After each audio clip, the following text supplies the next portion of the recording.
नमस्कार, जय हिंद, वंदे मातरम। प्यारे बच्चों, आज के इस सेशन में आपका स्वागत है। आज हम जो विषय लेकर आए हैं वो है सामान्य हिंदी और इसका प्रैक्टिस सेट 2 करने वाले हैं। इस क्लास में आपको UP triple S C, UPPSC, BPSC, MPPSC, UP RO, UP TET, UPSI और पुलिस कांस्टेबल में पूछे गए विभिन्न परीक्षाओं के पीवाईक्यूज का प्रैक्टिस सेट देखने को मिलता है और 100 प्रश्न रहने वाले हैं और 100 प्रश्न बहुत ही बेहतरीन लेवल के हैं जो परीक्षा में बार बार पूछे जाते हैं। तो इस क्लास को अंत तक जरूर देखिएगा और आप में से कितने होंगे जो 100 में से 70-80 कर पाएंगे, तो यकीन मानकर चलिएगा कि आपकी तैयारी बहुत अच्छी हो जाएगी। लोअर पीसेस का एग्जाम नजदीक है, पीईटी का एग्जाम आपका नजदीक है, तो उसकी तैयारी करने के लिए आपको इस क्लास को अटेंड करना चाहिए और अंत तक जरूर देखिएगा। तो वीडियो को लाइक कर लीजिए, चैनल पर नया है चैनल को सब्सक्राइब कर लीजिए, क्योंकि प्रश्न यहीं से आएगा। आप पढ़ते रहेंगे आप मेरे साथ तो आपको यकीन आएगा। रही बात आज के इस सेशन की पीडीएफ की, तो स्क्रीन पर आपको व्हाट्सएप नंबर दिख रहा होगा जहां पर आप मैसेज करके हमारे साथ जुड़ सकते हैं और हमारे सभी पीडीएफ्स को प्राप्त कर सकते हैं।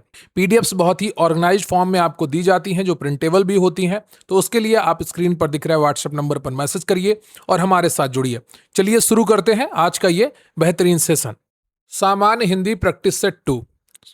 पहला प्रश्न है आपका कि परिपत्र की भाषा मुख्य रूप से कैसी होनी चाहिए। बहुत आसान है अगर आपने थोड़ा बहुत भी पढ़ा है, और इसकी भाषा होती है औपचारिक एवं स्पष्ट।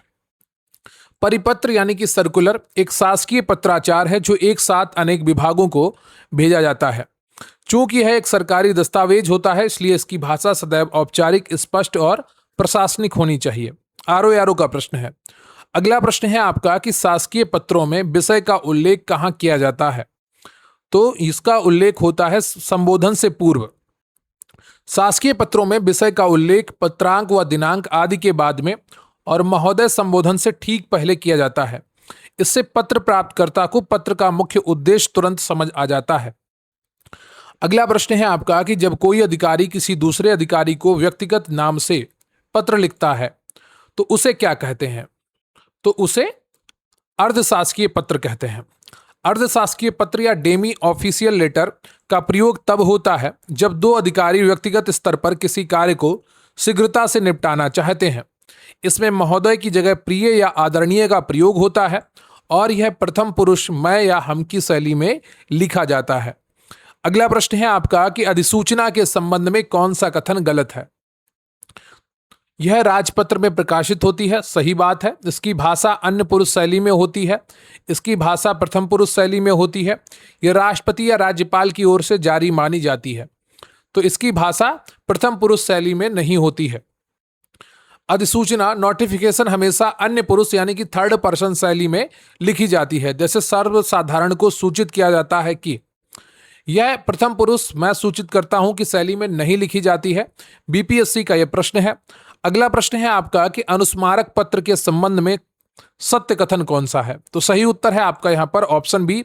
इसकी भाषा अपेक्षाकृत अधिक कड़क या सख्त हो सकती है। अनुस्मारक या स्मरण पत्र तब भेजा जाता है जब पूर्व में भेजे गए पत्र का उत्तर नहीं मिलता है। बार बार अनुस्मारक भेजने से इसकी भाषा चेतावनी पूर्ण या अपेक्षाकृत सख्त हो सकती है। अगला प्रश्न है आपका कि पृष्ठांकन का प्रशासनिक पत्राचार में क्या तात्पर्य है।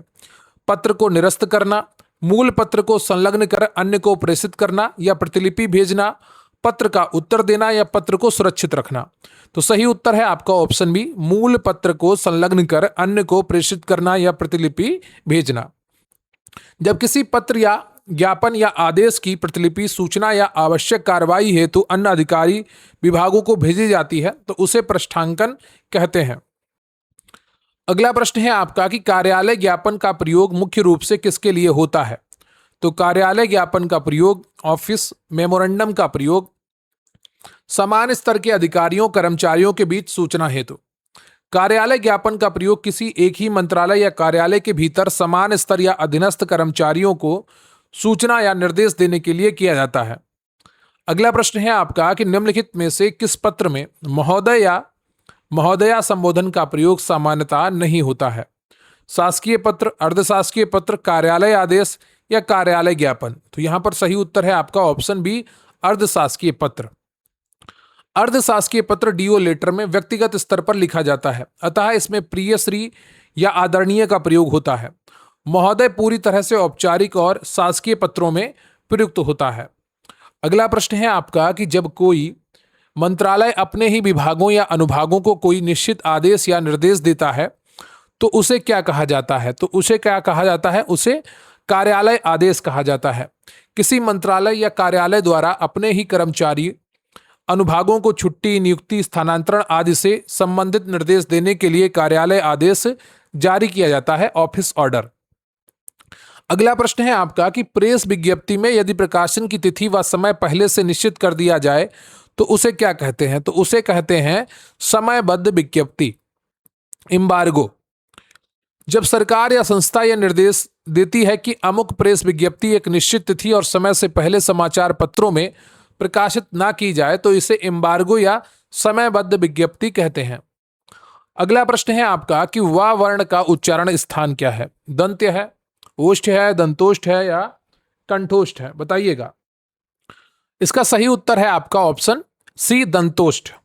वह एक अंतस्थ व्यंजन है और इसका उच्चारण में दांत ऊपरी और होंठ निचले दोनों का प्रयोग होता है, वाह। अतः इसका सही उच्चारण स्थान दंतोष्ठ होता है, डेंटल लेबियल। तो यह बहुत ही महत्वपूर्ण प्रश्न है। और अगला प्रश्न है आपका कि हिंदी वर्णमाला में स्पर्श संघर्षी व्यंजन कौन से हैं? स्पर्श भी करते हैं और संघर्षी भी हैं। तो यहां पर सही उत्तर है आपका ऑप्शन बी, चा, छा, जा, झा। चा, छा, जा, झा उच्चारण करते समय हवा मुख के अंगों को स्पर्श करते हुए कुछ संघर्ष रगड़ के साथ निकलती है। इन्हें स्पर्श संघर्षी व्यंजन कहते हैं। तीनों सा और हा केवल संघर्षी या ऊष्म व्यंजन है। यूपीएसआई 2021 का प्रश्न था। अगला प्रश्न है आपका कि निम्नलिखित में से कौन सी ध्वनि महाप्राण नहीं है? खा, घा, पा, झा। तो सही उत्तर है आपका ऑप्शन सी, पा। जिन व्यंजनों के उच्चारण में मुख से वायु अधिक मात्रा में निकलती है वे महाप्राण कहलाते हैं और ये प्रत्येक वर्ग के दूसरा और चौथा वर्ण होते हैं, यानी कि 24। ठीक है। पा वर्ग का पहला वर्ण है तो एक अल्प प्राण ध्वनि है, यह महाप्राण नहीं है। अगला प्रश्न है आपका कि हिंदी वर्णमाला में उच्छिप्त व्यंजन कौन से हैं? तो ये उच्छिप्त व्यंजन है बी ऑप्शन, ढ और ढ।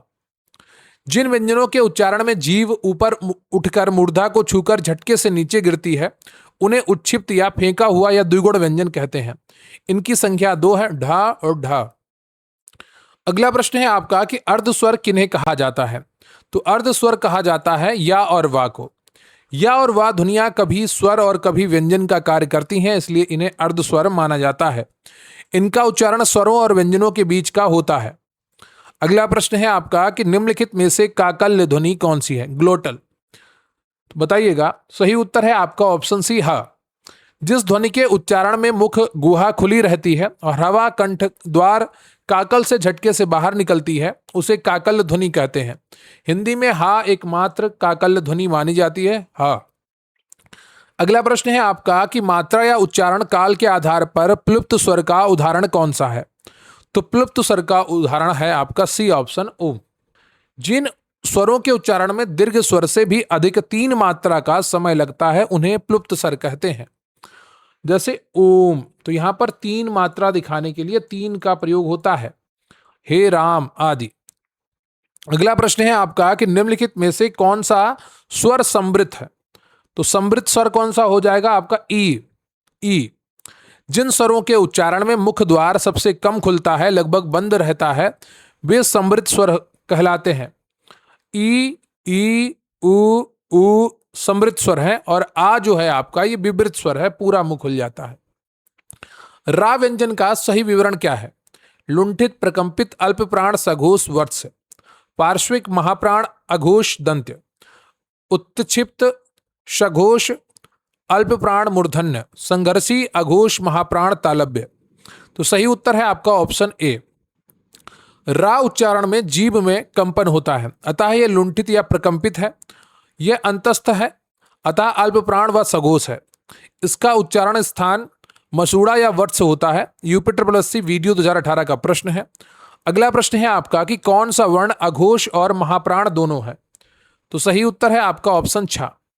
अघोष वर्ण प्रत्येक वर्ग का पहला और दूसरा, चा और छा। महाप्राण प्रत्येक वर्ग का दूसरा और चौथा वर्ण होता है, छा और झा। छा अघोष भी है और महाप्राण भी है। अगला प्रश्न है आपका कि उच्छ्वास शब्द का सही संधि विच्छेद क्या है? तो सही उत्तर है आपका उत्धन श्वास। उच्छ्वास का संधि विच्छेद उत्धन श्वास होगा। व्यंजन संधि का नियम है ता दा के बाद यदि श आए तो ता और दा का चा और शा का छा हो जाता है। अगला प्रश्न है आपका कि बधुर्म में कौन सी संधि है? तो बधुर्म में दीर्घ संधि है। बधु धन उर्मी तो हो जाएगा ऊ से ऊ मिलकर बड़ा ऊ बन जाएगा, तो यह दीर्घ स्वर संधि हो जाएगी। अगला प्रश्न है आपका कि नवोड़ा शब्द का सही संधि विच्छेद क्या होगा? तो नवोड़ा शब्द का सही संधि विच्छेद नवधन ऊड़ा होगा। नवोड़ा का अर्थ है नई ब्याही हुई स्त्री, इसका विच्छेद होगा नवधन ऊड़ा। आधन ऊ इक्वल टू हो जाता है आपका ओ, यानी कि गुण स्वर संधि। यह अत्यंत कठिन और बार बार पूछे जाने वाला प्रश्न है, तो इसको ध्यान रखिएगा। अगला प्रश्न है आपका कि पावक शब्द का संधि विच्छेद क्या होगा? तो पावक का होता है पौधन अक। पावक का संधि विच्छेद पौधन अक होता है। तो पावक का संधि विच्छेद पौधन अक होता है। यह अयादि स्वर संधि का उदाहरण है। औधन आ आव होगा। पोधन अन से पवन बनता है। अगला प्रश्न है आपका कि धीरे धीरे शब्द में कौन सा समास है? तो धीरे धीरे शब्द में अव्ययी भाव समास है, जहां शब्दों की पुनरावृत्ति हो और वह अवयव क्रिया विशेषण का कार्य करे। जैसे रातों रात, दिनों दिन, धीरे धीरे, वहां अव्ययी भाव समास होता है। अगला प्रश्न है आपका कि मृगनयनी में कौन सा समास है? तो यहां पर आपका कर्मधारय समास है। जहां विशेषण विशेष या उपमेय उपमान का संबंध हो तो वहां कर्मधारय समास होता है। मृगनयनी का विग्रह है मृग के नैनों के समान नैन वाली। अगला प्रश्न है आपका कि कतर ब्योंत काट छांट में कौन सा समास है? तो यहां पर आपका द्वंद्व समास है। कतर ब्योंत का अर्थ है काट और छांट। काट और छांट जहां दोनों पद प्रधान हो और विग्रह करने पर और या अथवा आए, वहां द्वंद्व समास होता है। अगला प्रश्न है आपका कि अभिज्ञ शब्द में कौन सा उपसर्ग प्रयुक्त हुआ है? तो यहां पर अभि उपसर्ग प्रयुक्त हुआ है। अभिज्ञ जानकर शब्द जानकार होता है। शब्द अभि उपसर्ग में और ज्ञा जानने वाला मूल शब्द से मिलकर बना है, तो अभिज्ञ में अभि उपसर्ग है। अगला प्रश्न है आपका कि उज्ज्वल में कौन सा उपसर्ग है? तो उज्ज्वल में उत उपसर्ग है। उज्ज्वल का निर्माण उत धन ज्वल से होता है, अतः इसमें उत उपसर्ग है और यह व्यंजन संधि का उदाहरण है। अगला प्रश्न है आपका कि रमणीय शब्द में कौन सा प्रत्यय है? तो यहां पर आपका अनीय प्रत्यय है। रमणीय शब्द संस्कृत के रम धातु में अनीयर पद प्रत्यय लगाने से बनता है और हिंदी में अनीय प्रत्यय होता है, तो रम धन अनीय रमणीय हो गया। अगला प्रश्न है आपका कि तंबाकू किस विदेशी भाषा का शब्द है? तो ये आपका पुर्तगाली भाषा का शब्द है। तंबाकू, आलू, गोभी, काजू, पपीता आदि पुर्तगाली भाषा के शब्द हैं जो हिंदी में घुल मिल गए हैं। अगला प्रश्न है आपका कि अखरोट का तत्सम रूप क्या होगा? तो अखरोट का तत्सम रूप अछोट होगा। अखरोट शब्द तद्भव शब्द है जिसका शुद्ध तत्सम रूप अछूट होता है। अखाड़ा का तत्सम अच्छावट होता है। अगला प्रश्न है आपका कि गधा शब्द का तत्सम रूप क्या होगा? तो गधा का शब्द का जो तत्सम रूप है वो गर्दर्भ होता है और ये आरओ की परीक्षा में कई बार पूछा गया है। गधा का सही तत्सम रूप गर्दभ होता है। अगला प्रश्न है आपका कि कमीज किस भाषा का शब्द है?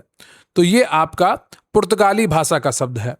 कमीज शर्ट मूल रूप से पुर्तगाली भाषा का शब्द है जो अरबी के रास्ते हिंदी में आया है। अगला प्रश्न है आपका कि कैंची और बारूद किस भाषा के शब्द हैं? तो ये आपके तुर्की भाषा के शब्द हैं। कैंची, बारूद, तोप, चाकू, कुली, चेचक आदि शब्द तुर्की भाषा से लिए गए हैं। अगला प्रश्न है आपका कि निम्नलिखित में से कौन सा शब्द देशज है? तो यहाँ पर जो देशज शब्द है वो है आपका जूता। जिन शब्दों की उत्पत्ति का कोई प्रमाणिक आधार ना हो और वे लोक व्यवहार से बने हों उन्हें देशज कहते हैं। जैसे जूता है, लोटा है, पगड़ी है, डिबिया है। अगला प्रश्न है आपका कि देवर का तत्सम रूप क्या होगा? तो देवर का तत्सम रूप द्विवर होता है। देवर यानी कि पति का छोटा भाई और इसका शुद्ध तत्सम रूप द्विवर होता है। सौत शब्द का तत्सम रूप क्या होगा? तो इसका जो तत्सम रूप है वो है सपत्नी। सौत यानी कि को वाइफ का तत्सम रूप सपत्नी समान पति वाली होता है। अगला प्रश्न है आपका कि कारतूस किस भाषा का शब्द है? तो ये आपका फ्रेंच यानी कि फ्रांसीसी भाषा का शब्द है। कारतूस है, कूपन है, कर्फ्यू है, रेस्टोरेंट है, अंग्रेज आदि फ्रेंच फ्रांसीसी भाषा के शब्द हैं। दीदार किस भाषा का शब्द है? तो ये आपका फारसी भाषा का शब्द है। दीदार यानी कि दर्शन। दुकान, बीमार, चश्मा, मजदूर आदि ये सभी फारसी के शब्द हैं। अगला प्रश्न है आपका कि गरीबों की सहायता करो। वाक्य में गरीबों शब्द क्या है? तो ये आपका एक जातिवाचक संज्ञा के तौर पर प्रयोग हुआ है।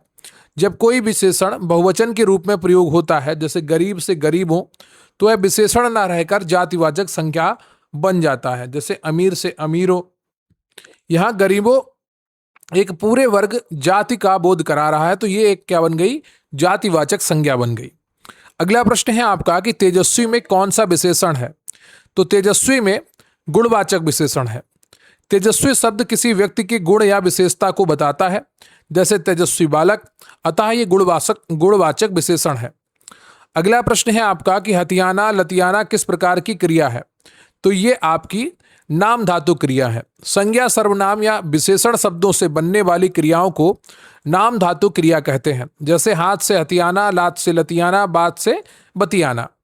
अगला प्रश्न है आपका कि उसने नहाकर भोजन किया। वाक्य में नहाकर कौन सी क्रिया है? तो यह है आपकी पूर्वकालिक क्रिया। जब कर्ता एक क्रिया समाप्त करके तुरंत दूसरी क्रिया आरंभ करता है, तो पहली समाप्त हुई क्रिया को पूर्वकालिक क्रिया कहते हैं। इसमें मूल धातु के साथ कर या करके लगा होता है। अगला प्रश्न है आपका कि राम की गाय बहुत काली है। वाक्य में काली शब्द क्या है? तो ये आपका विधेय विशेषण है। जब विशेषण विशेष संज्ञा के बाद और क्रिया से पहले आता है तो उसे विधेय विशेषण कहते हैं। जैसे गाय काली है। जो संज्ञा से पहले आए उसे उद्देश्य विशेषण कहते हैं, जैसे काली गाय। अगला प्रश्न है आपका कि सभा शब्द में कौन सी संज्ञा है? तो ये आपकी समूहवाचक संज्ञा है। जिस संज्ञा शब्द से व्यक्तियों या वस्तुओं के समूह का बोध होता है उसे समूहवाचक संज्ञा कहते हैं, जैसे सभा, सेना, कक्षा, पुलिस, भीड़ आदि। अगला प्रश्न है आपका कि मैं आप ही चला जाऊंगा। वाक्य में आप कौन सा सर्वनाम है? तो यहां पर निजवाचक सर्वनाम है। अगला प्रश्न है आपका कि वह किधर गया। वाक्य में किधर गया क्या है? तो ये आपका स्थानवाचक क्रिया विशेषण है।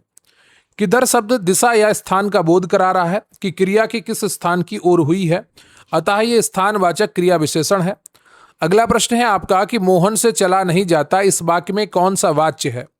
तो यहां पर आपका भाववाच्य है। जिस वाक्य में कर्ता या कर्म की नहीं बल्कि क्रिया की प्रधानता होती है, अक्सर नकारात्मक असमर्थता वाले वाक्य होते हैं, असमर्थता व्यक्त करते हैं, तो यहां भाववाच्य है। अगला प्रश्न है आपका कि चाय में कुछ गिर गया है। वाक्य में कुछ क्या है? तो ये आपका अनिश्चयवाचक सर्वनाम है।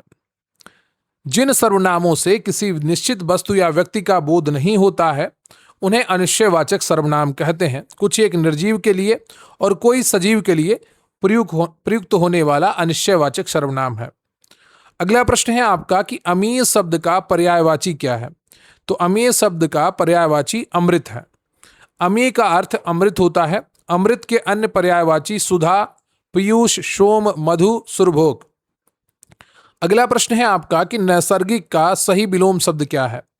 तो इसका सही विलोम शब्द कृत्रिम है। नैसर्गिक का अर्थ होता है प्राकृतिक, इसका विलोम कृत्रिम होता है। अगला प्रश्न है आपका कि चिरंतन शाश्वत का सही विलोम क्या है? तो चिरंतन शाश्वत का सही विलोम नश्वर है। चिरंतन का अर्थ है बहुत लंबे समय से चला आ रहा या अमर। इसका विलोम नश्वर जो नष्ट होने वाला होता है। अगला प्रश्न है आपका कि पुलोमा किसका पर्यायवाची है? तो ये पर्यायवाची है सची इंद्राणी का। पुलोमा महर्षि पुलोमा की पुत्री सची का नाम है, जो देवराज इंद्र की पत्नी है। पुलोमा, सची, इंद्राणी इंद्र की पत्नी के पर्यायवाची हैं। अगला प्रश्न है आपका कि कुल और कूल शब्द युग्म का सही अर्थ क्या है? कुल और कूल, कुल। तो इसका जो सही उत्तर है आपका वो है ऑप्शन बी, वंश और किनारा। कुल का अर्थ होता है वंश या संपूर्ण और कूल का अर्थ होता है किनारा। अगला प्रश्न है आपका कि उन्मूलन का विलोम शब्द क्या है? तो उन्मूलन का विलोम शब्द है रोपण। उन्मूलन का अर्थ है किसी चीज को जड़ से उखाड़ना या समाप्त करना। इसका सही विलोम रोपण, लगाना या बोना होता है। उन्मिलन का विलोम निमिलन होता है। अगला प्रश्न है आपका कि अली और अली शब्द युग्म का सही अर्थ भेद क्या है। यह भी बहुत परीक्षाओं में पूछा जाता है और सही उत्तर है यहाँ पर आपका भौरा और सखी। जो लघु ई मात्रा है, जो ह्रस्व ई मात्रा वाला है, वो आपका भौरा है, और जो दीर्घ ई मात्रा वाला है वो सखी है, सखी या सहेली। अगला प्रश्न है आपका कि अभिज्ञ का विलोम शब्द क्या होगा। तो अभिज्ञ का विलोम शब्द आपका अज्ञ या अनभिज्ञ होगा। अभिज्ञ का अर्थ होता है जानने वाला, इसका विलोम अनभिज्ञ या अज्ञ ना जानने वाला होता है। विज्ञ प्रज्ञ इनके समानार्थी हैं। अगला प्रश्न है आपका कि निम्नलिखित में से कौन सा कामदेव का पर्यायवाची नहीं है। मनोज, अनंग, सचीपति, मनमथ। तो सही उत्तर है आपका ऑप्शन सी, सचीपति। सचीपति इंद्र का पर्यायवाची है, सची के पति। मनोज अनंग यानी कि बिना अंग के, मनमथ रतिपति आदि कामदेव के पर्यायवाची हैं। अगला प्रश्न है आपका कि जो स्त्री सूर्य भी ना देख सके, वाक्यांश के लिए एक उपयुक्त शब्द क्या है। तो सही उत्तर है आपका ऑप्शन असूर्यमस्या। असूर्यमस्या, जो स्त्री कड़े पर्दे में रहने के कारण कभी सूर्य के दर्शन ना कर सके, उसे असूर्य ममस्या कहते हैं। अगला प्रश्न है आपका कि निम्नलिखित में से शुद्ध वर्तनी का चयन करिए। शुश्रूषा, तो यहां पर मात्रा और शा के परिवर्तन के आधार पर आपसे पूछा गया है कि कौन सा शुद्ध है, और यहां पर जो शुद्ध है वो आपका डी ऑप्शन है, शुश्रूषा। शुश्रूषा रोगी का या वृद्ध की सेवा करना शुद्ध वर्तनी है। इसमें पहला सा तालव्य उकार वाला, ठीक है, के साथ, और दूसरा शा जो है उकार के साथ आता है, यानी कि छोटे उ की मात्रा पहले सा के नीचे तालव्य शा के, दूसरी आपकी श्रा के ऊपर बड़े उ की मात्रा, और फिर आपका मूर्धन्य शा। अगला प्रश्न है आपका कि निम्नलिखित में से शुद्ध वर्तनी है। तो शुद्ध वर्तनी है यहां पर आपकी बागम्य। बागम्य वाक धन मय शुद्ध वर्तनी है साहित्य के अर्थ में। इसमें का पंचमा अक्षर इंग्या डा के साथ बिंदी प्रयोग होता है, ना कि अनुस्वार या ना। अगला प्रश्न है आपका कि निम्नलिखित में से शुद्ध वर्तनी का शब्द है। तो इसमें शुद्ध वर्तनी का शब्द है आपका जिजीविषा। तो पहले आपकी ह्रस्व ई की मात्रा, फिर जा पर दीर्घ ई की मात्रा, फिर वापे ह्रस्व ई की मात्रा, फिर आपका मूर्धन्य शा। जिजीविषा का अर्थ होता है जीने की तीव्र इच्छा। इसमें मात्राओं का क्रम इस प्रकार है, लघु दीर्घ लघु दीर्घ। अगला प्रश्न है आपका कि निम्नलिखित में से शुद्ध वर्तनी कौन सी है। तो यहां पर शुद्ध वर्तनी है हिरण्यकशिपु। शुद्ध पौराणिक शब्द हिरण्यकशिपु है। बोलचाल में हम भले ही हिरण्यकश्यप बोलते हैं, लेकिन व्यवहारिक व्याकरणिक दृष्टि से यह अशुद्ध है। अगला प्रश्न है आपका कि शुद्ध वर्तनी का चयन कीजिए, और इसमें भी अक्सर बच्चे काफी गलतियां करते हैं। इसका शुद्ध रूप है अहिल्या। शुद्ध शब्द अहिल्या होता है, गौतम ऋषि की पत्नी है। अहिल्या लिखना और बोलना दोनों अशुद्ध हैं। अगला प्रश्न है आपका कि अशुद्ध वाक्य का चयन करिए। मुझे बाजार जाना है, मेरे को बाजार जाना है, मैं बाजार जा रहा हूं, बाजार मुझे जाना है। तो यहां पर सही उत्तर है आपका ऑप्शन बी। हिंदी व्याकरण में मेरे को, तेरे को जैसे सर्वनामों का प्रयोग अशुद्ध माना जाता है। अगला प्रश्न है आपका कि निम्नलिखित में से शुद्ध वाक्य कौन सा है। शुद्ध वाक्य है यहां पर आपका ऑप्शन सी, बाघ और बकरी एक घाट पर पानी पीते हैं। जब दो भिन्न लिंग वाले कर्ता और से जुड़े हों तो क्रिया हमेशा बहुवचन पुल्लिंग में होती है, पीते हैं, तथा स्थान अधिकरण के लिए पर परसर्ग आवश्यक है। अगला प्रश्न है आपका कि अशुद्ध वाक्य का चयन करें। श्री कृष्ण के अनेक नाम है, श्री कृष्ण के अनेकों नाम है, उसने अपनी गलती मान ली है, आप कहाँ जा रहे हैं। तो यहां पर आपका ऑप्शन बी हो जाएगा अशुद्ध। अनेक स्वयं में बहुवचन है, इसको रूप बदलकर अनेकों लिखना एक अशुद्ध ही है। अगला प्रश्न है आपका कि साहित्य और जीवन का घोर संबंध है, वाक्य का शुद्ध रूप क्या होगा। तो यहां पर ए ऑप्शन हो जाएगा, साहित्य और जीवन का घनिष्ठ संबंध है। घोर शब्द नकारात्मक है, जैसे घोर पाप, घोर जंगल, घोर अंधेरा। सकारात्मक एवं गहरे संबंधों के लिए घनिष्ठ शब्द का प्रयोग किया जाता है। अगला प्रश्न है आपका कि निम्नलिखित में से शुद्ध वाक्य है, शुद्ध शब्द है। तो शुद्ध शब्द यहां पर वाल्मीकि है, यानी कि माँ पे आएगा आपकी दीर्घ ई की मात्रा और का पे आएगी ह्रस्व या लघु ई की मात्रा, और बान ही वाह होता है, वाल्मीकि। अगला है ठठेरा शब्द का स्त्रीलिंग रूप क्या होगा? तो इसका स्त्रीलिंग रूप ठठेरिन होगा। ठठेरा बर्तन बनाने वाला होता है और इसका स्त्रीलिंग ठठेरिन होता है। इस प्रकार सुनार का सुनारिन, कुम्हार का कुम्हारिन। अगला प्रश्न है आपका कि चाकू शब्द का बहुवचन क्या होगा? तो चाकू शब्द का बहुवचन क्या होगा, यह आपसे पूछा गया है और सही उत्तर है आपका ऑप्शन सी, चाकू। उकारांत या उकारांत पुल्लिंग शब्द जैसे चाकू, भालू, डाकू निर्विभक्ति रूप में एक वचन और बहुवचन में समान रहते हैं, अर्थात मेरे पास एक चाकू है और मेरे पास 4 चाकू हैं। अगला प्रश्न है आपका कि पेड़ से बंदर कूदा, इस वाक्य में कौन सा कारक है? तो यहां पर पेड़ से अलग हो रहा है तो क्या होगा? अपादान कारक होगा। जब कोई वस्तु किसी स्थान से अलग होती है, अलगाव होता है, तो वहां पर अपादान कारक होता है। बंदर पेड़ से अलग हो रहा है, अतः से अपादान कारक का चिन्ह है। अगला प्रश्न है आपका कि मैं कलम से लिखता हूं, वाक्य में से किस प्रकार का परसर्ग है या कारक है? तो यहां पर से क्या है? कलम से यानी कि के द्वारा का यहां पर भाव लिख रहा है, क्या के द्वारा का, तो यहां पर आपका करण कारक हो जाएगा। जहां से का प्रयोग क्रिया के साधन के रूप में हो, कलम लिखने का साधन है, वहां करण कारक होता है। अगला प्रश्न है आपका कि विद्वान का स्त्रीलिंग रूप क्या है? तो विद्वान का स्त्रीलिंग रूप विदुषी होता है। विदुषी का अर्थ होता है ज्ञानी स्त्री और विद्वान का अर्थ है ज्ञानी पुरुष। अगला प्रश्न है आपका कि वर्षा शब्द का बहुवचन क्या होगा? तो वर्षा शब्द का बहुवचन वर्षा ही रहेगा। कुछ द्रव्यवाचक और प्राकृतिक तत्ववाचक संज्ञाएं जैसे वर्षा, पानी, हवा सदैव एक वचन में ही प्रयुक्त होती हैं, अतः वर्षा का बहुवचन वर्षा ही होगा। अगला प्रश्न है आपका कि यदि वह पढ़ता तो पास हो जाता, वाक्य में कौन सा काल है? तो यहां पर आपका हेतु हेतुमद भूतकाल है, यानी कि एक शर्त वाक्य दूसरी शर्त पर निर्भर है। जहां भूतकाल की एक क्रिया का होना दूसरी क्रिया पर निर्भर करे, शर्त वाले वाक्य वहां हेतु हेतुमद भूतकाल होता है।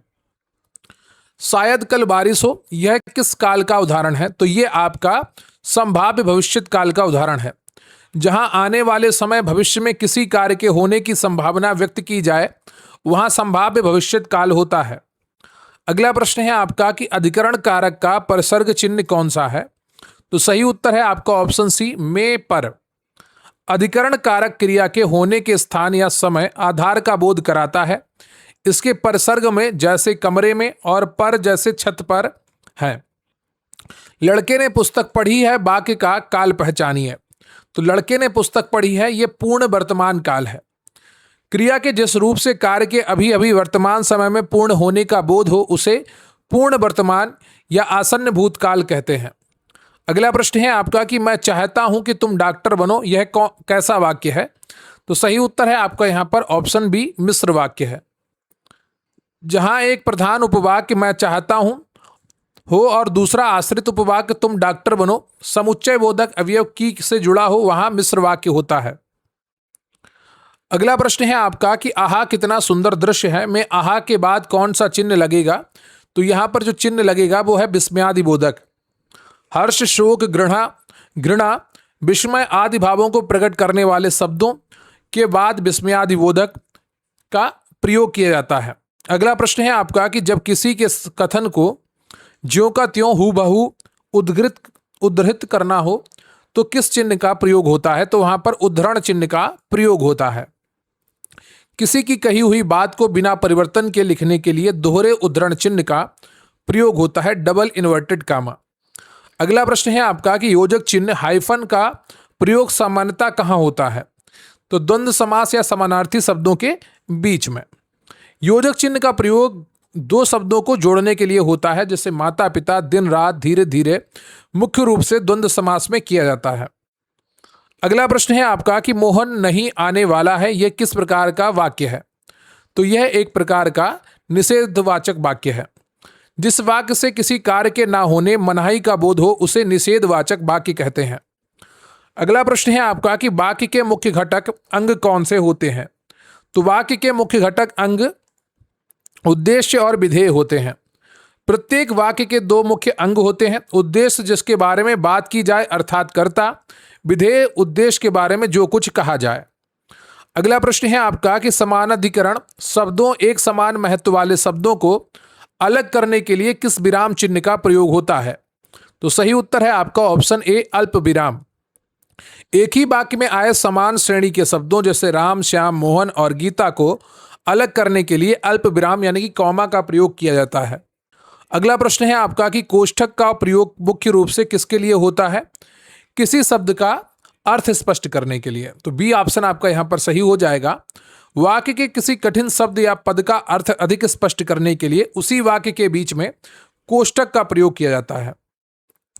अगला प्रश्न है आपका कि जहां वाक्य की गति अंतिम रूप ले ले, विचार के तार पूरी तरह टूट जाएं, वहां किस चिन्ह का प्रयोग होता है? बताना है आपको। 4 ऑप्शन है और सही उत्तर है इसका ऑप्शन सी, पूर्ण विराम। जब वाक्य का भाव पूर्ण हो जाता है और विचार समाप्त हो जाते हैं तो वाक्य के अंत में पूर्ण विराम का प्रयोग किया जाता है। अगला प्रश्न है आपका कि अरे तुम आ गए, ये वाक्य अर्थ के आधार पर कैसा है? तो ये वाक्य अर्थ के आधार पर विस्मय वाचक है। जिस वाक्य में विस्मय, आश्चर्य का भाव प्रकट हो उसे विस्मय वाचक वाक्य कहते हैं। अगला प्रश्न है आपका कि जूतियों में दाल बांटना मुहावरे का सही अर्थ है। तो इसका सही अर्थ क्या होगा? लड़ाई झगड़ा हो जाना, अनबन होना। यह एक अत्यधिक पूछा जाने वाला कठिन मुहावरा है और इसका अर्थ होता है आपस में मनमुटाव, अनबन या लड़ाई झगड़ा हो जाना। क्या? जूतियों में दाल बांटना। अगला प्रश्न है आपका कि घड़ों पानी पड़ जाना, मुहावरे का अर्थ क्या है? तो सही उत्तर है आपका अत्यंत लज्जित हो जाना। जब किसी की कोई भारी गलती या पोल खुल जाती है और वह शर्मसार हो जाता है तब कहा जाता है उस पर घड़ों पानी पड़ गया। अगला प्रश्न है आपका थाली का बैगन मुहावरे का अर्थ क्या है? तो थाली का बैगन मुहावरे का अर्थ है सिद्धांतहीन व्यक्ति। जिस प्रकार थाली में रखा गोल बैगन कभी इधर तो कभी उधर लुढ़कता रहता है, उसी प्रकार जिस व्यक्ति का कोई अपना दृढ़ सिद्धांत ना हो, अवसरवादी हो, उसे थाली का बैगन कहते हैं। तो राजनीतिक पार्टियों में काफ़ी ऐसे लोग देखने को मिलते हैं। काफ़ी यूट्यूब पर भी आपको देखने को लोग ऐसे मिलेंगे, जहां से पैसा आया वहां पर बोलने लगे। अगला प्रश्न है आपका कि सिर सहलाए भेजा खाए लोकोक्ति का अर्थ है। सिर सहलाए भेजा खाए लोकोक्ति का अर्थ दोस्त बनकर नुकसान पहुंचाना है। जो व्यक्ति ऊपर से तो हमदर्दी जताए, सिर सहलाए, लेकिन वास्तव में वह आपका अहित कर रहा हो, भेजा खाए। अगला प्रश्न है आपका कि नक्कार खाने में तूती की आवाज मुहावरे का अभिप्राय क्या है? तो इसका अभिप्राय है समर्थ व्यक्ति के सामने असमर्थ व्यक्ति का प्रभाव ना पड़ना।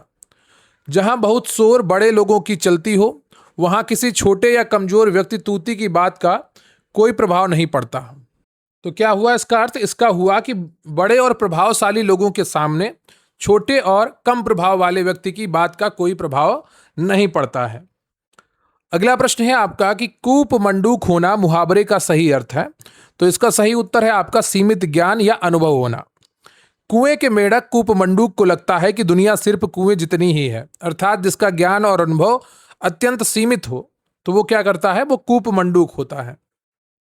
जो सारा दिन घर में रहता हो, किताबों का अध्ययन ना करता हो, जो केवल गांव के अंदर रहता हो, कभी शहरों में ना घूमा हो, किसी जिम्मेदारी का बोझ के नीचे ना दबा हो, तो वो क्या है? वो कूप मंडूक की तरह कार्य करता है, क्योंकि उसने कोई जिम्मेदारी उठाई नहीं है, लोगों के बीच जाकर काम किया नहीं है, तो उसे पता नहीं होता कि दुनिया कैसे काम करती है।